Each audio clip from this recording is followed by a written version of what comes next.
오늘 제가 여러분에게 전해드릴 하나님의 말씀 제목은 받을 자격도 없고 합당한 행위도 없이 넘친 주의 은혜라고 하는 이런 제목으로 하나님의 말씀을 전해드리도록 하겠습니다. 우리 제목만 우리 한번 같이 읽어보도록 하겠습니다.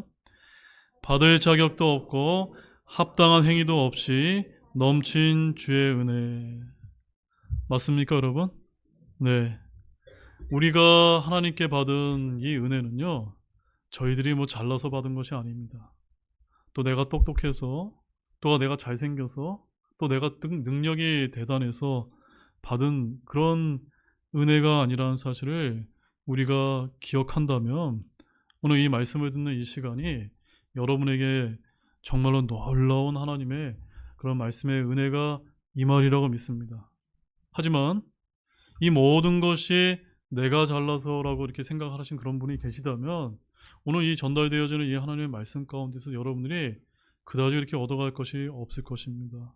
따라서 오늘 이 말씀을 듣는 이 시간만큼은 여러분들이 정말 하나님 앞에 엎드리는 그런 자세로 말씀을 들으셨으면 좋겠습니다. 여러분, 은혜라고 하는 것은 영어로 grace라고 합니다. grace, 은혜라는 말은 많은 사람들에게 많은 것을 이제 의미합니다.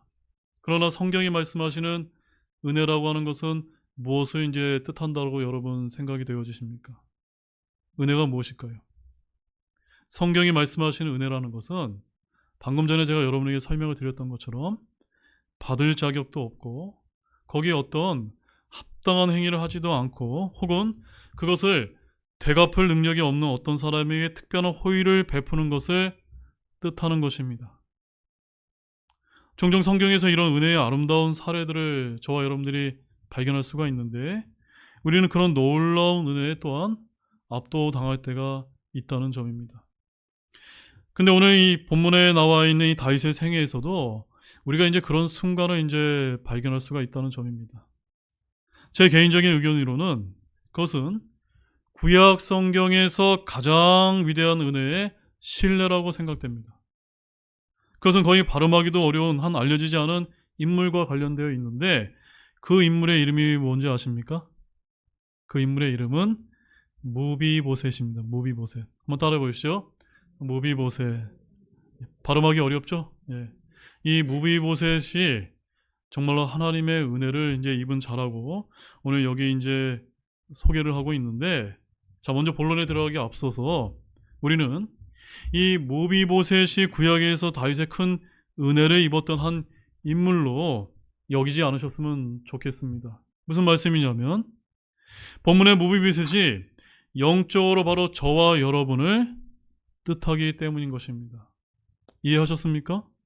저 무비보셋이 나와는 상관이 없는 사람인데 저 사람이 다윗 왕의 은혜를 입은 사람이구나 라는 그런 관점에서 이 성경 말씀을 읽으면 아무런 은혜도 우리가 발견할 수 없다는 것입니다. 그러나 이 쩔룩거리는 이 무비보셋이 바로 나의 모습과 같구나 라는 이런 관점으로 오늘 이 말씀을 듣는다면 여러분이 분명 이 시간 주 예수 그리스도의 한없는 은혜를 발견할 수 있으리라 믿습니다. 자, 그럼 본문을 좀 보겠습니다. 먼저 첫 번째, 은혜의 그 한 가지 예로서 다윗 왕으로부터 무비보셋이 받은 친절에 대해서 좀 살펴보겠습니다. 자, 우리가 이제 앞선 사무엘기 8장에서는 다윗 왕이 대외적인 전복 전쟁을 통해서 나라를 안정시키고 대내적인 행정 조직의 정비를 통해서 신정 왕국의 기틀을 확고히 하고 있음을 다루는 내용이 이제 사무엘기하 8장 15절에서 18절 말씀에 이제 기록된 것을 우리가 이제 확인할 수가 있습니다. 그 다음에 이어지는 오늘 이제 이 본장에서는 다윗 왕이 다윗의 선정에 의해서 태평성대를 누리고 있음을 보여주는 하나의 신뢰를 이제 보여주고 있는 것입니다. 뭘 보여준다고요? 태평성대를 이루고 있는 그 신뢰를 이제 보여주고 있는 것입니다. 자, 다윗의 선정은 사무엘기하 8장 15절에 이제서 우리가 발견할 수가 있는데 거기에 이제 뭐라고 이제 기록하고 있냐면 이런 말씀이 있습니다. 다윗이 온 이스라엘을 통치하고 자기 온 백성에게 뭘 집행하였습니까? 판단의 공의와 정의를 집행하였더라. 자, 이게 뭘 뜻하는 겁니까? 이것은 바로 많은 사례가 있겠지만 오늘 다윗 왕이 정말로 태평성대를 이루면서 선정을 베풀었다는 것을 보여주는 그런 말씀인 것입니다. 자, 오늘 이 본장에서는 사울의 손자이며 특별히 요나단의 아들에게 선대하는 것으로 이제 나타나고 있는데, 한편 다윗이 요나단의 아들을 찾아 선대한 본문의 사건은 바로 길보아산 전투에서 사울과 사울의 세 아들이 죽은 지 약 17년에서 약 18년이 흐른 후에 이루어진 것으로 이제 보이고 있습니다. 왜냐하면 오늘 본장에 등장하는 요나단의 아들 무비보셋이 바로 사울과 요나단이 사망할 당시에 현재는 아들까지 둔 성인이 이제 되었기 때문이라고 본문 12절에서 이제 우리가 확인을 할 수 있기 때문입니다. 자, 그렇다면 다윗은 친구 요나단과의 언약에 대하여 깊은 책임의식을 가진 채 많은 시간을 흘려보낸 것이 됩니다. 이는 다윗이 대내외적으로 당면한 여러 상황들을 수습하고 타개하느라 그 전에까지 신경을 쓸 여력이 없었기 때문으로 이제 보입니다. 그러나 이제 대외적으로 주변의 대적들을 정복하고 또한 대내적으로는 행정 조직도 갖춰 여유가 생기자 드디어 무엇을 이제 생각하기 시작한 겁니까? 지금까지 마음속에 간직해왔던 친구 요나단과의 언약을 이제 실행에 이제 옮기게 되었던 그 순간이었던 것입니다. 자, 이렇게 다윗은 자신의 삶 가운데 있었던 평화롭고 고요한 막간의 시간에 자신의 과거와 자기에게 주어진 모든 축복에 대해 생각해보는 그런 이제 평안한 시간을 이제 가졌을 것입니다. 제가 확신하기로는 그런 시간을 가지면서 그는 전쟁터에서 잃어버린 그의 친구 요나단과의 우정과 자신의 전임자인 요나단의 아버지 사울에 대해 특별히 생각을 했었던 것입니다. 그 두 사람과 또 그들이 자기 삶에 끼친 영향에 대해 생각하던 중에 다윗은 그가 했던 약속에 대해서 또한 생각을 하게 되었을 것입니다. 그는 그것에 대해 깊이 생각을 했고 그 일에 대해서 어떤 조치를 취하기 시작했는데 그 말씀이 오늘 본문 1절에 이제 나온다는 점입니다. 자, 1절 한번 보실까요? 자, 뭐라고 이제 말씀하고 있습니까? 함께 우리 읽어보도록 하겠습니다. 다윗이 이르되 사울의 집 사람들 중에 아직 남아있는 자가 있느냐? 내가 요나단은 이내 그에게 친절을 베풀리라 하니라. 여러분 이해되셨습니까? 이 다윗 왕의 이러한 지금 물음은 어떠한 배경 가운데 이런 이야기를 하고 있다는 것이 여러분 이해가 되셨냐는 그런 질문입니다. 되셨습니까, 여러분? 자, 사랑하는 여러분, 은혜가 무엇일까요? 은혜란 받을 자격도 없고 한 일이 없으며 되갚을 수도 없는 상황에서 베풀어지는 사랑을 이제 말합니다. 그래서 다윗은 깊이 생각하고 있는 것입니다. 자, 어떻게 생각을 했을까요? 내 영토에서 내가 그런 종류의 적극적인 용납을 보여줄 사람, 그런 종류의 사랑을 표해줄 사람이 혹시 없는가라고 이렇게 이제 생각을 했던 것입니다. 자, 왜 다윗은 그렇게 하기를 원했던 것일까요? 왜 그랬을까요, 여러분? 왜냐하면 그가 친구 요나단과 약속을 했었기 때문인 것입니다. 사실 다윗은 크게 두 가지 약속을 했는데, 자, 사무엘기상 20장 말씀을 가보게 되면 다윗이 이제 목숨을 부지하기 위해 여전히 사울 왕으로부터 도망을 다니고 있었을 때 장차 왕이 될 것이 확실해 보였을 때 친구 요나단이 다윗에게 이렇게 이제 말했습니다. 자, 사무엘기상 20장 13절과 14절 말씀에 가보게 되면 이런 말씀이 이제 기록되어 있습니다. 주께서 요나단에게 벌을 내리시고 더 내리시기를 원하노라. 그러나 만일 내 아버지가 내게 악을 행하는 것을 기뻐하시거든 내가 그것을 내게 알려주고 너를 보내어 평안히 가게 하리라. 주께서 내 아버지와 함께 계셨던 것 같이 너와 함께 계시기를 원하노라. 너는 내가 아직 살아있는 동안에 주의 친절을 내게 베풀어 내가 죽지 아니하게 할 뿐만 아니라. 여러분 이 말의 의미를 여러분 이해하셨습니까? 이 말은 뭘 뜻하는 거냐면 자신의 절친이었던 다윗 왕이 나중에 새로운 왕으로서 권력을 잡게 되면 반란 가능성을 제거하기 위해서 이전 왕조의 모든 왕조들을 다 멸하는 것이 고대 동양 왕조들의 관습이었습니다. 그래서 요나단은 여기서 이렇게 이제 이야기하고 있는 것입니다. 친구 다윗이요. 틀림없이 그렇게 되겠지만 내가 왕위에 오르면 그대는 내 가족에게 은혜를 좀 베풀어 달라는 그런 요청이었던 것입니다.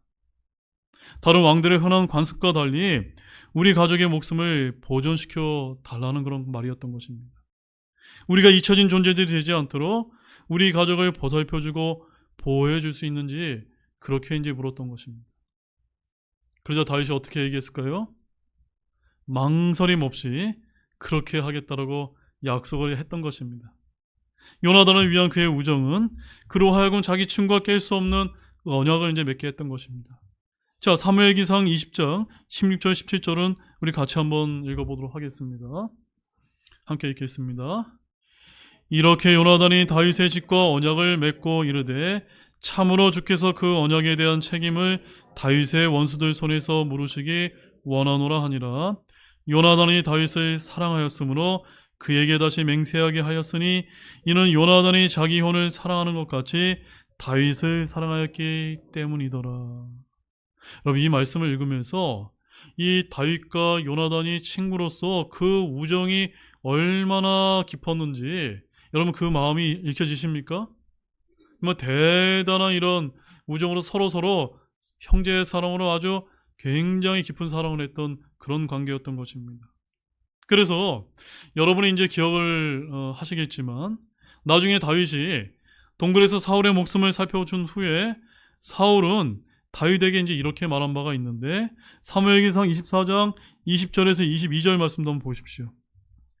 거기 이제 이런 말씀이 있습니다. 이제 보라, 나는 내가 반드시 왕이 될 것과 또 이스라엘 왕국이 내 손에서 굳게 설 것을 줄 아노라. 그러므로 내가 내 뒤를 이을 내 씨를 끊지 아니하며 내 아버지 집에서 내 이름을 멸하지 아니할 것을 이제 주를 두고 내게 맹세하라 하니. 20절 같이 한번 읽어볼까요? 다윗이 사울에게 맹세하매 사울은 집으로 갔으나 다윗과 그의 사람들은 요새로 올라갔더라. 누구하고도 이제 맹세를 한 겁니까? 사울왕하고도 이제 다윗이 맹세를 맺었던 것입니다. 자, 그래서 다윗은 요나단과 사울 둘 다에게 약속을 이제 했었습니다. 후에 우리는 그가 그 약속에 대해서 생각하게 되는 것을 이제 보게 되는데 그는 그의 궁정에 있는 신하들에게 이제 묻기 시작하는 것입니다. 아마 이렇게 물었을 것입니다. 내가 친구 요나단을 위해 친절, 즉 은혜를 베풀 수 있는 남아있는 가족이 있는가라고 이렇게 이제 신하들에게 이제 물었던 것입니다. 자, 우리가 여기서 이제 주목할 점이 있습니다. 다윗은 자격이 없는 누가 없는가라고 이렇게 물었습니까? 그럴 가치가 있는 누가 없는가라고 이렇게 물었습니까? 그렇게 묻지 않았습니다. 어떻게 물었습니까? 누가 없는가라고 이렇게 이제 단순하게 물었다는 점입니다. 즉, 이 말은 뭘 뜻하냐면 그들이 누구이든지 내 은혜와 친절의 수혜자가 마땅히 되어야 할 아직 살아있는, 아직 남아있는 자가 있느냐라고 이렇게 이제 물었던 것입니다. 즉, 이것은 무조건적인 사랑에 기초한 무제한적인 용납을 뜻하는 것입니다. 그때 신하들이 한 사람을 이제 생각해냈습니다. 자, 본문 2절과 3절 말씀 보십시오. 같이 읽어보겠습니다. 사울의 집에 속한 종이 하나 있었는데 그의 이름은 시바더라. 그들이 그를 다윗 왕으로 부르매 왕이 그에게 이르되 내가 시바냐 하니 그가 이르되 왕의 종이 그렇소이다 하므로 왕이 이르되 사울의 집 사람들 중에 아직 남아있는 자가 있지 아니하냐. 내가 그에게 하나님의 친절을 베풀리라 하니 시바가 왕께 이르되 요나단에게 아직 아들 하나가 있는데 그는 두 발을 전하이다 하므로. 자, 신하들이 누구를 생각해낸 겁니까? 요나단에게 아들이 하나 있다는 것을 이제 왕에게 고하게 되었던 것입니다. 자, 이 말 속의 숨은 뜻을 저와 여러분이 잘 생각해 본다면 시바가 왕에게 하는 조언 중에 어떤 함축된 의미가 담겨 있다는 것을 우리는 이제 느낄 수가 있습니다. 자, 저는 시바라는 종이 이렇게 암시하고 있다라고 이제 생각합니다. 잘 한번 들어보십시오. 다윗 왕이시여, 왕께서는 이것을 시행하시기 전에 잘 생각해 보는 것이 좋으실 것 같습니다. 왜냐하면 이 사람은 왕의 궁정에 잘 어울리지 않는 사람일 것이기 때문입니다. 그는 이곳의 주위 환경, 이 왕실, 예루살렘 안에 있는 이 아름다운 새 궁정에 잘 맞지가 않습니다. 다윗 왕이요, 그는 심한 불구입니다. 뭐라고요, 여러분? 불구였다는 점입니다. 자, 그때 다윗이 또 물었습니다. 뭐라고 물었을까요? 누가 없는가? 누가 없는가? 근데 좋은 자는 뭐라고 답했습니까? 예, 있습니다. 그러나 그는 쩔뚝발입니다. 라고 이렇게 이제 답했던 것입니다. 이때 다윗의 대답이 멋진 것이었는데 그는 계속해서 물어보았습니다. 본문 4절에서 뭐라고 이제 물었냐면, 왕이 시바에게 이르되 그가 어디 있느냐 하니. 왕이 뭐라고 물었습니까? 그가 어디 있느냐? 그가 불구였던 절룩발이었던 상관없다. 그가 어디 있느냐라고 이렇게 물었던 것입니다. 얼마나 심한 불구인데 라고 묻지 않았습니다. 그는 어떻게 그렇게 되었냐라고도 묻지도 않았습니다. 다윗은 단지 그가 어디에 있느냐라고 이렇게 물었던 것입니다. 여러분, 이것이 바로 은혜의 모습인 것입니다. 은혜는 까다롭지 않습니다. 은혜는 사랑받을 만한 어떤 일을 행하든지 찾지 않습니다. 은혜는 상대방의 반응이나 능력과 무관하게 역사합니다. 한마디로 은혜는 일방적이라는 것입니다. 맞습니까, 여러분? 제가 반복해서 말씀을 드리겠지만 은혜는 받을 자격도 없고 받을 만한 어떤 일도 할 수 없고 또한 그것을 되갚을 능력도 없는 사람에게 그를 온전히 용납하는 가운데 하나님 자신을 내어주는 것을 뜻하는 것입니다. 그리고 이것이 바로 다윗과 모비보셋의 이야기에 그토록 기억할 만한 것으로 만드는 것인 것입니다. 강하고 유명한 왕이 허리를 굽혀 자기와는 모든 면에서 너무나 다른 한 연약한 사람에게 다가가고 있었던 것입니다. 다윗은 단지 그가 어디 있느냐라고 이렇게만 물었던 것입니다. 본문 4절 말씀 다시 한번 우리 같이 한번 읽어보실까요? 왕이 시바에게 이르되 그가 어디 있느냐 하니 시바가 왕께 이르되 보소서 그가 로도발에 있는 암미엘의 아들 마길의 집에 있나이다 하니라. 자, 여기서 우리가 어떤 말씀을 주목해야 되냐면 지명, 마지막 지명을 이제 주목해서 보십시오. 굉장히 흥미롭습니다. 원래 히브리어로 로자가 붙게 되면은 우리가 지난 시간에 우리가 신학교 강의 말씀에서 로암미라는 단어 여러분 기억나십니까? 암미가 나의 백성이라는 뜻인데 로가 로암미 하게 되면 어떤 뜻입니까? 내 백성이 아니다라는 이런 뜻이었거든요. 마찬가지로 여기 히브리어로 로는 아니다라는 의미인데 드발은 목초와 혹은 목초지라는 말에서 이제 유래를 했는데 그러면 로드발 하게 되면 어떤 뜻이 될까요? 그것은 황무지를 뜻하는 것입니다. 한마디로 말해서 이 요나단의 아들은 상상하기 힘든 황무지가 있는 그런 곳에 숨어 살고 있었던 것으로 그렇게 보인다는 점입니다. 그는 팔레스타인에서 잘 알려지지 않은 한 황량한 등판에서 살고 있었던 것입니다. 왜 그렇게 살았을까요? 네, 자신의 목숨을 보존하기 위해서 숨어 있었던 것입니다. 그 당시에 관습이 어땠습니까? 왕이 바뀌게 되면은 그 왕조에 속한 사람은 누구나 다 죽이는 것이었기 때문에 그런 사람은 죽임을 당하거나 혹은 자기 생명을 부지하기 위해서 꼭꼭 숨어 있을 수밖에 없었던 것입니다. 바로 이것이 이 사람이 한 유일한 일이었던 것입니다. 그는 멀리 숨어 살았습니다. 그리고 그가 어디 사는지 알고 있는 유일한 사람은 시바라고 하는 사울의 옛 종뿐이었다는 점입니다. 다윗은 이 사람이 어떻게 양쪽 발이 다 불구가 되었는지 묻지 않았습니다. 그러나 우리는 거기에 대해 호기심을 가질 수가 있는데 그 설명이 사무엘기하 4장에 나오는 것을 발견할 수가 있습니다. 한번 가보실까요? 거기 아주 흥미진진한 이야기가 나오는데 굉장히 이 무비보셋의 상황이 정말로 비애감을 더해주고 있다는 점입니다. 자, 사무엘기하 4장 4절 말씀입니다. 함께 한번 같이 또 한번 읽어보겠습니다. 사울의 아들 요나단에게 두 발을 저는 아들 하나가 있었는데 이스라엘에서 사울과 요나단의 소식이 왔을 때 그가 5살이었더라.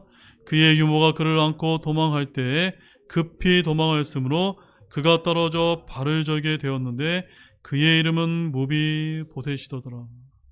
여러분, 자, 이 말씀 이해되셨습니까? 그 유모가 사울 왕과 그의 아들 요나단이 죽은 소식을 들었을 때 그녀는 자기가 돌보고 있던 그 어린아이를 보호하기 위해서 그 아이를 업고 도망을 쳤던 것입니다.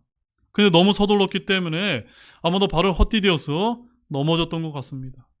그래서 그 아이는 유모의 품에서 굴러 떨어졌고 그 결과 영원히 발을 못 쓰게 되어 그 이후 자신의 삶에 대해 두려워하며 잠적해 버렸던 것입니다. 그가 가장 원치 않았던 것은 어떤 일이었을까요? 새로운 왕의 사신이 나타나서 자신의 진 문을 두드리는 것이 아니었을까요? 그러나 바로 그와 같은 일이, 상상하기도 싫었던 그 일이 지금 무비보셋에게 실제로 일어나고 만 것입니다. 자, 그때 무비보셋이 받은 충격이 얼마나 컸을지 한번 상상해 보시기 바랍니다. 우리는 무비보셋의 나이가 어느 정도인지는 잘 모릅니다. 하지만 미가라고 하는 어린 아들을 갖고 있었다는 본문이 나중에 말하는 것을 볼 때 아마도 이 시점에서 자기 가족을 거느리고 있었던 것 같습니다. 자, 이제 이 무비보셋의 집의 문을 열고 보니까 무비보셋은 다윗이 보낸 전령의 얼굴을 이제 볼 수가 있었습니다. 자, 아마 그때 이 전령이 이렇게 이제 말했을 것입니다. 왕이 당신을 보기를 원합니다.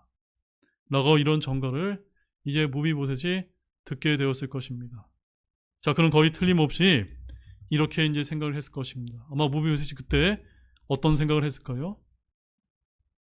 이제 내가 끝났구나. 죽게 되겠구나. 이런 생각을 하지 않았을까요? 자, 이 전령들은 그를 데리고 이제 예루살렘으로 돌아가 그를 왕 앞으로 이제 인도하게 되었습니다. 저는 성경에서 이렇게 생생하게 모세된 장면들을 너무나 좋아하는데 여러분 본문 6절 말씀 보십시오. 본문 6절 어떻게 생생하게 이제 표현하고 있는지 그 장면 속에 들어가서 이 말씀을 한번 읽어보시기 바랍니다. 함께 읽겠습니다. 그때 사울의 손자요 요나단의 아들인 무비보셋이 다윗에게 와서 얼굴을 땅에 대고 엎드려 경의를 표함으로 다윗이 이르되 무비보셋이여 하매 그가 응답하기를 보소서 왕의 종이니이다 하니라.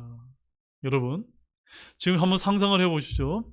이 무비보셋이 숨어 살다가 왕이 불러서 왕 앞에 나갔을 때 뭐라고 답변했습니까? 왕의 종이니이다 라고 이렇게 답했을 때 왕의 종입니다 라고 이렇게 당당하게 얘기했을까요?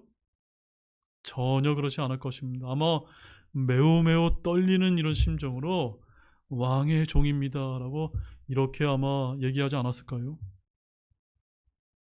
그는 어떤 일이 일어나게 될지 감이 잡히지 않았을 것입니다. 분명 그는 최악의 사태를 생각하고 있었지 모릅니다. 이때 다윗이 무비보셋에게 이렇게 묻습니다. 7절 말씀 보십시오. 읽겠습니다. 다윗이 그에게 이르되 두려워하지 말라. 내가 내 아버지 요나단으로 인해 반드시 내게 친절을 베풀고 내 조상 사울의 온 땅을 내게 도로 줄 것이며 또 너는 계속해서 내 상에서 빵을 먹을지니라 하니. 지금 반전이 일어난 것입니다. 여러분 이 말을 듣는 순간 무비보셋이 어떤 감정을 느낄지 감히 상상이 되십니까? 그의 목을 칠 칼을 예상했다가 그는 다윗 왕으로부터 이러한 믿을 수 없는 말을 이제 들은 것입니다. 무비보셋이 올려다 보았을 때 그는 다윗의 얼굴에 쓰여 있는 굉장히 밝고 긍정적인 인상을 이제 떠올렸을 것입니다. 다윗은 무비보셋을 보고 아마 이렇게 말했을 것입니다. 내 사랑하는 친구 요나단의 아들이요. 너는 전에 누리지 못했던 영예스러운 위치를 이제부터 갖게 될 것이다. 너는 내 가족의 일원이 되어서 늘 내 상에서 함께 먹게 될 것이다. 이런 이야기를 이제 들었을 것입니다. 자, 이제 상황이 점점 좋아졌고 어떻게 이제 좋아졌는지 한번 보시기 바랍니다. 자, 8절에서 13절 말씀 좀 길지만 우리 이어지는 상황을 한번 보도록 하겠습니다. 함께 읽겠습니다. 그가 절하며 이르되 왕의 종이 무엇이기에 왕께서 나같이 죽은 개를 돌아보시나이까 하니라. 그때 왕이 사울의 종 시바를 불러 그에게 이르되 사울과 그의 온 집에 속한 모든 것을 내가 내 주인의 아들에게 주었나니 그러므로 너와 내 아들들과 내 종들은 그를 위해 땅을 갈고 열매를 거두어 내 주인의 아들에게 먹을 음식이 있게 하라. 그러나 내 주인의 아들 무비보셋은 항상 내 상에서 빵을 먹으리라 하니라. 한편 시바에게는 아들 15명과 종 20명이 있었더라. 그때 시바가 왕께 이르되 내 주 왕께서 자신의 종에게 명령하신 모든 것에 따라 그렇게 왕의 종이 행하겠나이다 하니라. 무비보셋에 관하여는 왕이 이르기를 그는 왕의 아들들 중 하나처럼 내 상에서 먹으리라 하였더라. 무비보셋에게 젊은 아들 하나가 있었는데 그의 이름은 미가였으며 시바의 집에 거하는 모든 자들이 무비보셋의 종이 되었더라. 이렇게 무비보셋이 계속해서 왕의 상에서 먹었으므로 예루살렘에 거하였는데 그는 두 발을 다 절었더라. 여러분, 저는 이 마지막 13절의 말씀이 정말로 감동적이고 너무나 아름다운 이야기라고 생각됩니다. 하지만 이 이야기, 이 말씀이 단지 무비보셋에게만 일어나는 일로 여기지 마시기 바랍니다. 저와 여러분 역시도 이 세상에 살아가면서 어쩌면 불구요 전룩발이와 같은 영적으로 불구고 영적으로 전룩발이라 할지라도 우리는 누구의 상에서 먹게 될까요? 저 하늘나라에서, 저 천년왕국에서 주님과 함께 그 상에서 함께 임할 왕같은 제사장이 될 걸로 하나님께서 약속해 주고 계시지 않습니까? 바로 오늘 이 말씀을 통해서, 이 무비보셋을 통해서 저와 여러분을 바라보시기 바랍니다. 이 얼마나 환상적이고 아름다운 은혜의 이야기가 아닙니까? 제가 이 이야기를 읽을 때마다 은혜란 어떤 것인가에 대한 실증을 이제 보게 되는 것을 많이 이제 느끼게 됩니다. 다윗과 저녁 식사를 같이 하며 누리게 될 다가올 몇 년의 생각을 한번 마음속에 한번 실제로 한번 그려보시기 바랍니다. 식사가 준비되고 저녁 식사를 알리는 종이 울리며 왕족들과 그들의 손님들이 이제 입장을 합니다. 자, 한번 여러분 상상해 보십시오. 영리하고 재치 있는 암논 왕자가 식탁에 제일 먼저 이제 올 것입니다. 그리고 손님 중에 하나인 우람하고 용감하며 또한 피부는 태양에 그을렸으며 경험 많은 군인처럼 가슴을 펴고 씩씩하게 꼿꼿하게 걷는 요압 장군도 아마 있을 것입니다. 다음으로는 압살롬 왕자가 이제 옵니다. 그는 잘생겼다는 것은 바로 이런 사람을 두고 하는 말일 것입니다. 또한 머리끝에서 발끝에 이르기까지 흠잡을 데가 없었습니다. 그리고 아름답고 부드러운 다윗의 딸 다마엘 공주도 있을 것입니다. 나중에는 솔로몬 왕자도 들어오게 됩니다. 그는 하루 종일 공부하다가 결국 공부를 잠시 중지하고 식탁으로 향한 모습이었을지 모릅니다. 그러나 그때 그들은 쿵, 쿵, 쿵 하는 이런 이제 발소리를 이제 들었을 것입니다. 목발에 의지하여 비틀거리며 무비보셋이 걸어 들어오는 것입니다. 그런 미소를 짓고는 왕의 아들 중에 하나로서 식탁에 자리를 잡고는 겸허하게 다른 사람들과 함께 동석을 하는 것입니다. 그리고 그 은혜의 식탁보는 그의 발을 덮습니다. 여러분, 이 얼마나 놀랍고 은혜로운 그런 장면이 아닙니까? 맞습니까, 여러분? 언젠가 저와 여러분도 이런 왕의 식탁에 함께하게 될 그런 날이 오리라고 굳게 믿으시기 바랍니다. 자, 이제 두 번째는 이 무비보셋에게 임한 은혜로운 이야기에 담긴 몇 가지 이제 영적인 교훈을 여러분에게 말씀을 드리고 오늘 말씀을 좀 정리하고자 합니다. 자, 여러분, 이것이 이제 이야기의 끝이 아닙니다. 이 이야기는 모든 하나님의 자녀들의 삶에 반영이 되어서 여전히 계속해서 이어진다는 점입니다. 자, 여기에는 몇 가지 이제 영적 교훈이 있는데, 먼저 첫 번째, 왕인 다윗은 요나단에 대한 순전한 사랑 때문에 요나단에게 은혜, 바로 친절을 이제 베풀었던 것입니다. 마찬가지로 우리 하나님께서도 그의 아들 예수 그리스도에 대한 사랑 때문에 또한 그분께서 갈보리 십자가에서 지불한 삭 때문에 믿는 죄인에게 은혜를 베푸시는 것입니다. 여러분 이것을 믿고 계십니까? 하나님은 영적으로 불구이며 또한 타락으로 인해 죽어 있으며 죄와 허물로 잃어버려져 있고 깨어 있고 두려워하며 혼란 가운데 하나님으로부터 숨어있는 모든 사람들을 오늘도 여전히 찾고 계시며 부르고 계시다는 점입니다.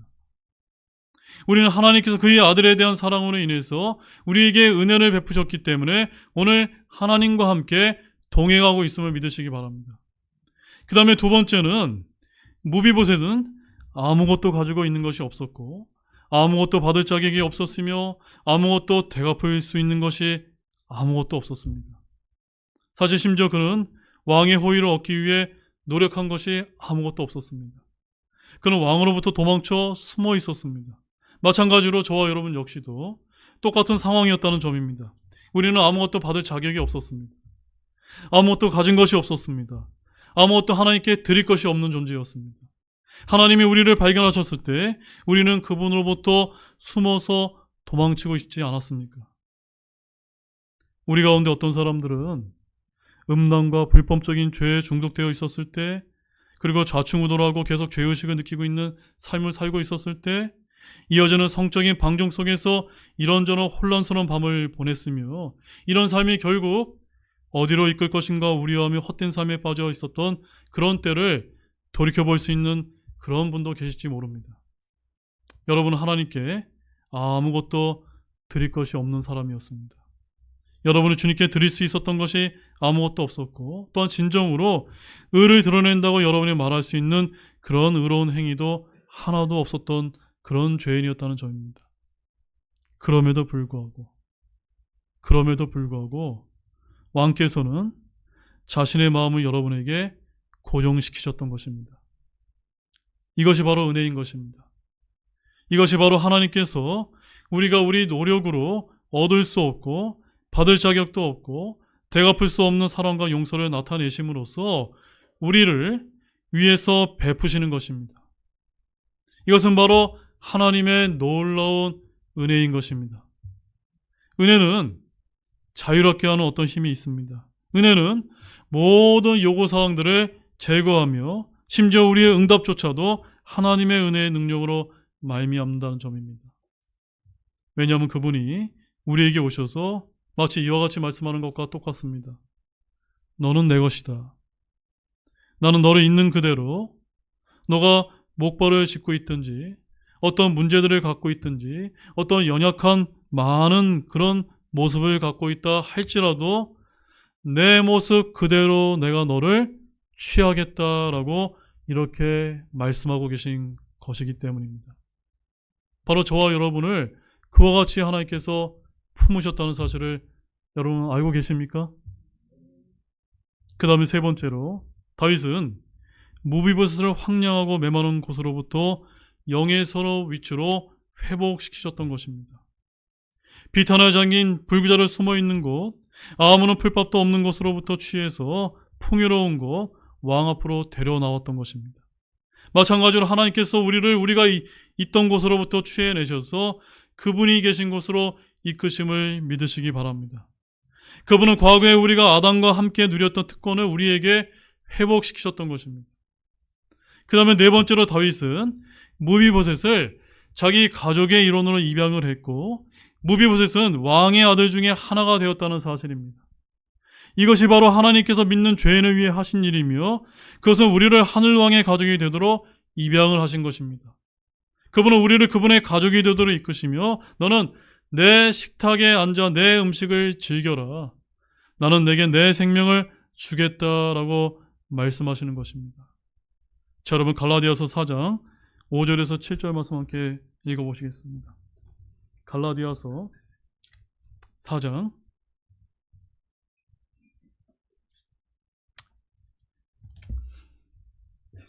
5절에서 7절입니다.